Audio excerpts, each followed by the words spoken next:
Okay, gagawa tayo ng oil cooler ng Mio. So halos sa ginagawa natin na Mio is may oil cooler dito. 59 steel bore at saka chrome bore. So ayan yung bago nating gawa. So ayan, ang ginawa ko dito, itong isa is ito. Ganito lang. Simple lang siya. Papakita ko sa inyo. Pero dun sa dulo, ang ginawa natin yung ganito. Ganito yung sa doon sa may oil cooler ay doon sa may oil pump ay no. Doon natin nilagay sa malapit sa isusuksok nyo. Ito yung ite-thread nyo. Ito. Ito. Thread nyo to. Sakto lang doon sa may ano. Sa baba lang ng paglagyan ng bolt to. Doon kayo magbutas. Yung sa may hiwa. So ito. Ang ginawa ko, nilusot ko lang dito. Ayan o. Dito. Tapos ngayon, gumawa ko ng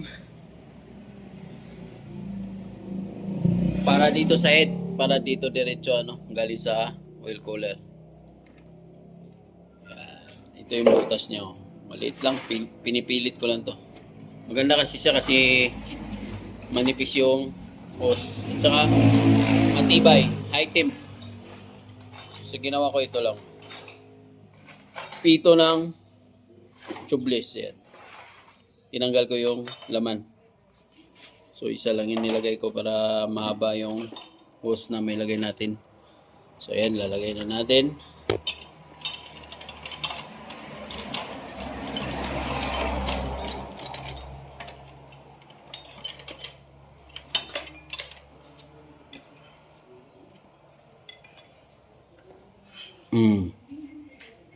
Hinigpitan na natin.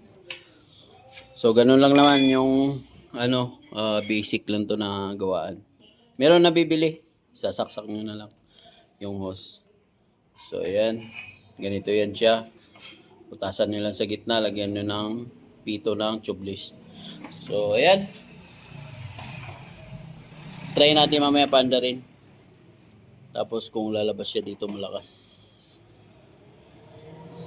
Okay. So alright, suksok na natin yung hose para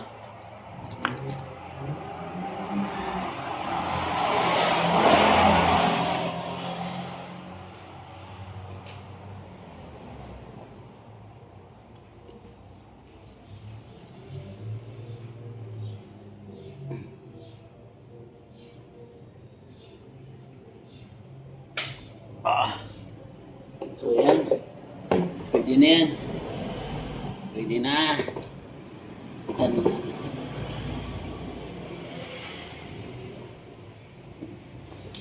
Para sigurado. Tapos yung clamp. Yan, lagyan natin ng clamp.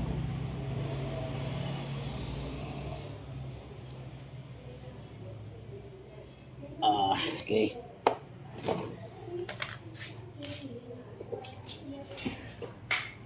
So nilagay na natin yung hose. Ganyan lang. Hindi ko lang naipakita sa inyo yung paano gagawin dun sa ano, sa baba. So next time na lang.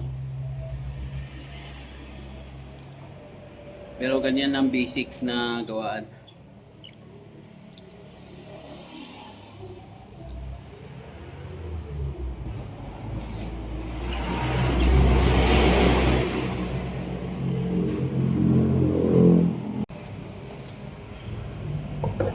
Sok-sok.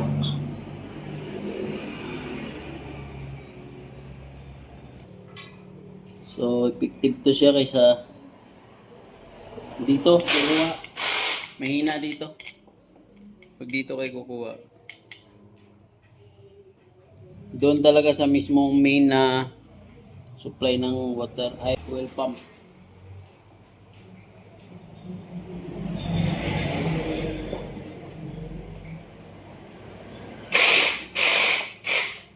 Yan, perfect yan. Gawa na natin. So ngayon, ang gagawin ko is magbutas ako sa kabila.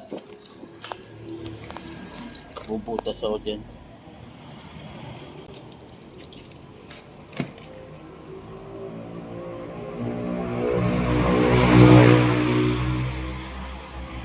dito siguro pupunta siya dito. Bola.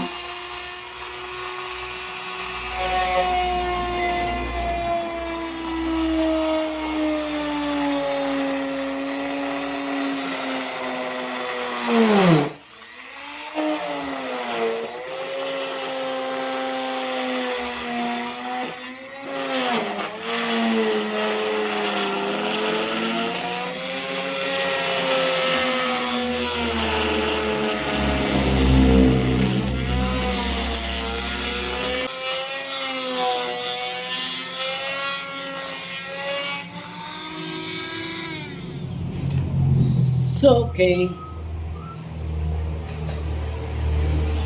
Sakto lang yung butas. Yan. Para ano, maganda siya.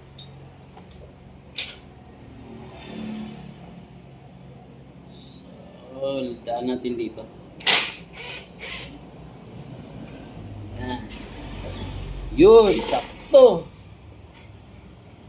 So, yan ang purpose natin para dito sa no-oil cooler.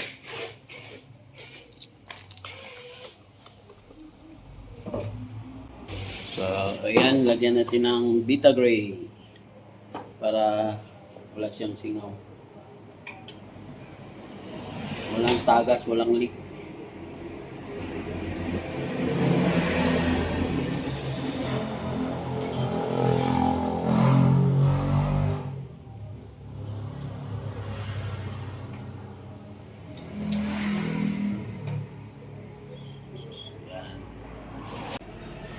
Alright. Ilagay na natin. Kapitan natin. Alright. Kapitan nyo lang kasi thread data itong ano. Pinigpitan ko lang to siya eh. Para mag-fit. Ito yung nagustuhan ko kasi yung sa dun sa ginawa kong una, kulay black. Ayun. Yan yung ginawa ko. All goods yan. So, na-road-test na namin yan. Diyan namin nilagay. Ito na yan yung sa gamit ko. Dalawa yung nilagay ko. Pang ano, Raider naman yan. Pang harabas. So ito kasi pang ano to, pang forma no, kaya ito yung binili ko kasi para hindi siya masira yung oil cooler niya. So ikpitan ko lang to, tapos ilalagay natin. So okay, ayan na, pinagpalit ko lang. Gaganda dito, pwede siya pagpalitin. Kanina dito kasi yung itong fittings. So ngayon, ito kasi yung paglagyan natin ng bracket. Hanap natin yung bracket nito. Pero ang position niya ganyan. Suksok ko lang yung mga hose. So okay, sinukat na natin kung ano, paano ang position ng hose. Yung hindi stress. Hindi siya hatak.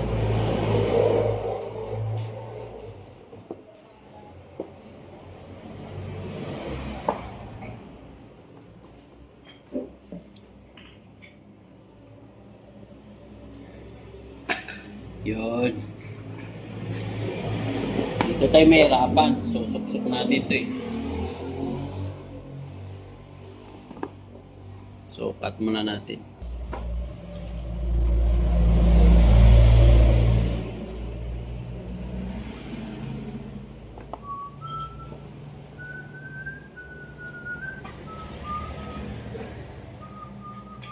Nakakapagod.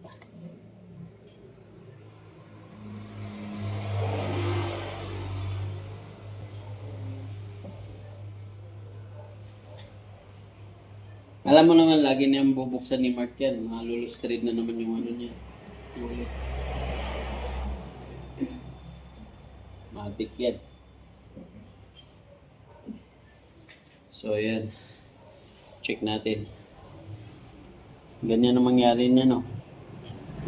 So, yan. Hindi naman siya na-attack. Close na natin.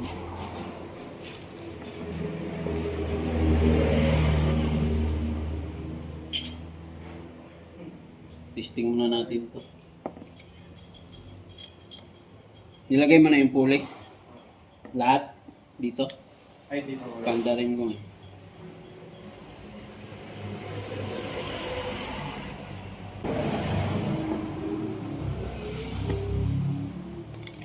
Ah! Oh, bakit? So, yan. Okay siya. Alright. All goods. So, kaya dito ko binutas sa gilid. Kabilaan para pag nilagay natin to hindi tayo mahirapan.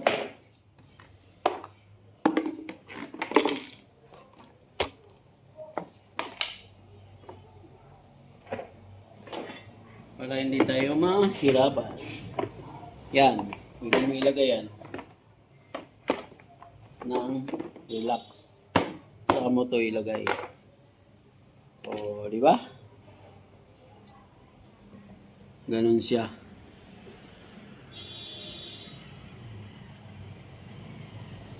Pag tinanggal mo yung cover, release mo lang dito isang oras.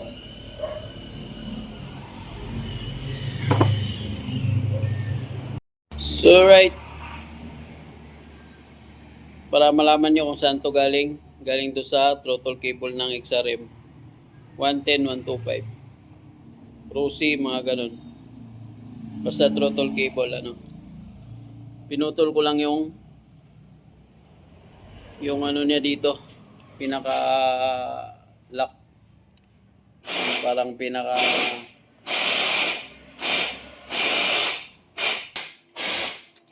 So, right yan, bumili ako ng ano, cable ng XRM. Tapos, kinuha ko lang to. So, ngayon, titesting na natin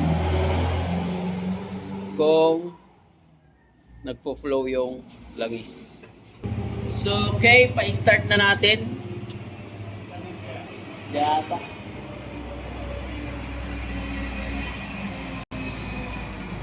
Para malaman natin kung may langis na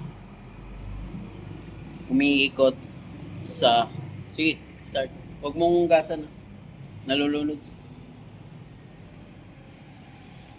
Pindutin mo lang.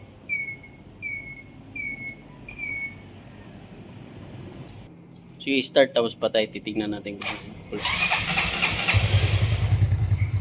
Pag sinabi ko patay, patay, no? Dali. Yun. Yun, okay na. Isa pa. Lakas na yan. Yun, ops. Alright, all goods. So, yan. Yun, all goods. Chinsuin na lang natin ito mamaya.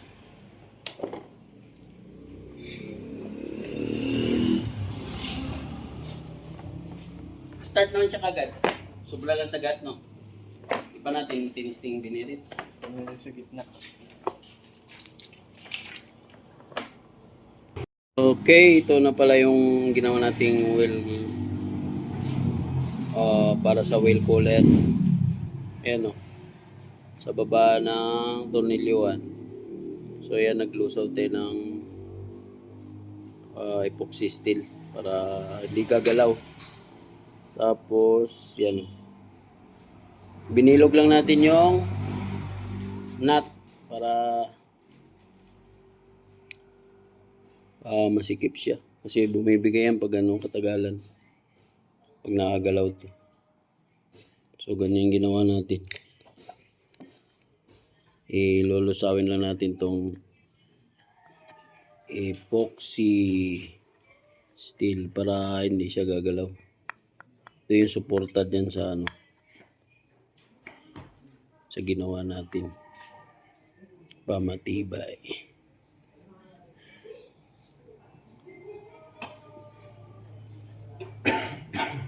Sa throttle cable galing tong ano na to. Ginawa nating fittings. Yun.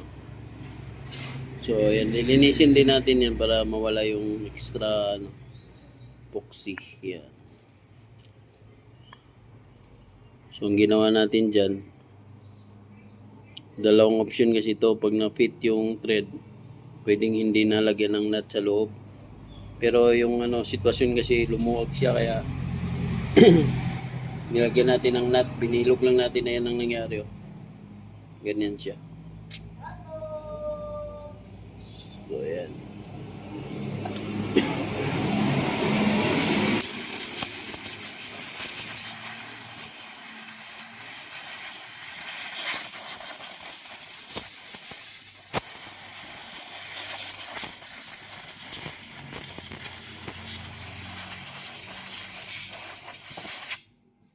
Tinabas lang natin yan gamit yung pang port.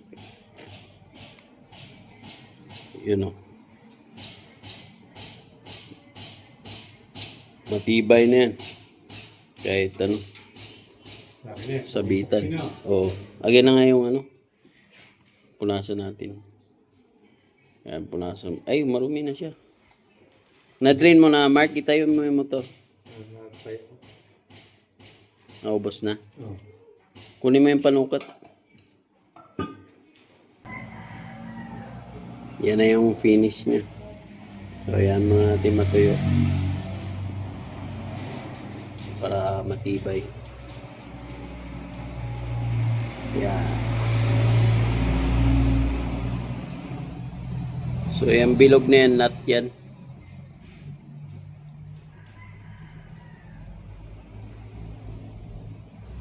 Alright. Natin. Yan. Galing na yun sa Okay, up. Lakas. Malinis to? Meron ba natira doon? Meron pa. Ilagyan mo ng ganito karami. Okay na. All goods. Ang lakas. Diyan natin ilagay yun. Okay. Tamang plug tayo. Yan. So, ayan. Ay, saan mo muna?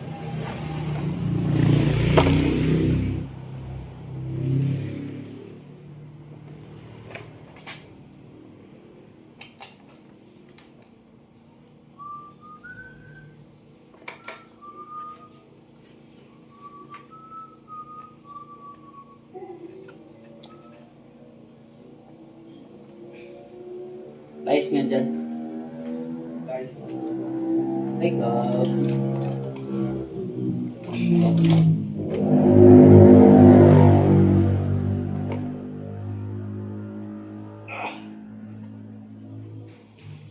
ganyan. At least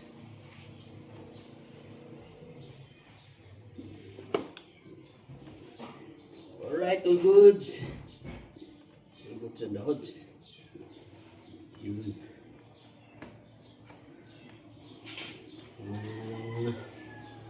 Okay, tali natin. Ako saan.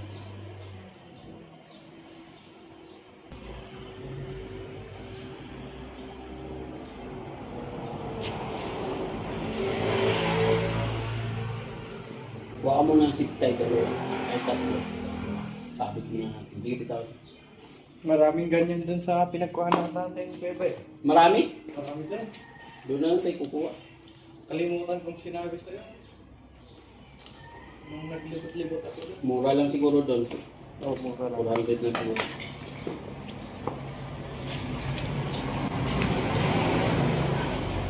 Temporary. So yan, temporary muna natin.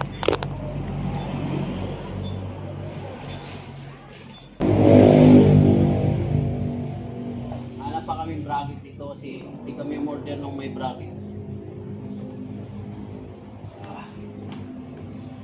So yan, takpan na natin.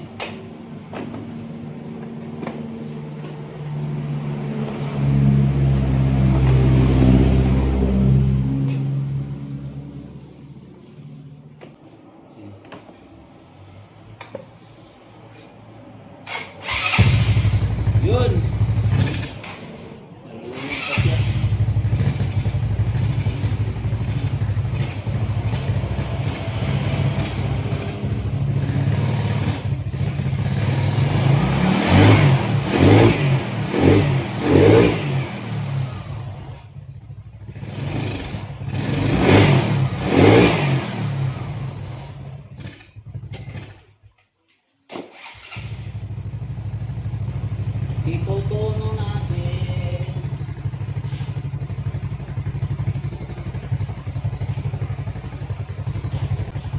So yan. All goods na yung cooler natin.